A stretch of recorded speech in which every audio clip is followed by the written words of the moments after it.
Oui, mais sur la question sportive, on a dit, c'est un plateau de très, très haut niveau. Hein. On a donc 450 nageurs, dont plus de 145 médailles de médaillés aux championnats du monde, championnats d'Europe ou Jeux olympiques.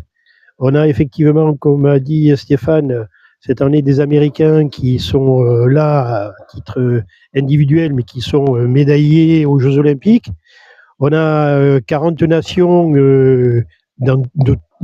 qui viennent du monde entier, du Pérou jusqu'à l'Afrique du Sud, en passant par la Russie et les États-Unis. Et ce meeting aussi, c'est l'intérêt pour nous, c'est d'avoir amené à Canet, qui a une équipe de haut niveau, aussi une compétition de haut niveau qui permet aux Canetois et à l'ensemble du département à venir voir ce qu'est une compétition de haut niveau.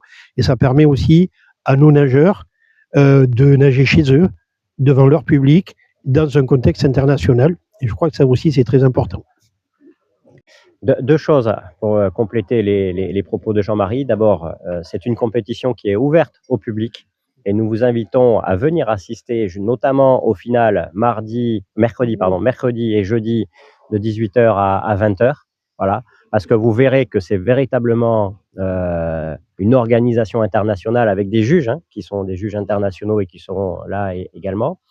Donc ça, c'est la première chose. Et puis, comme je le disais tout à l'heure, c'est une vitrine qui nous permet d'avoir la confiance de la Fédération française de natation qui, cette année, nous a confié l'organisation de l'Open d'été.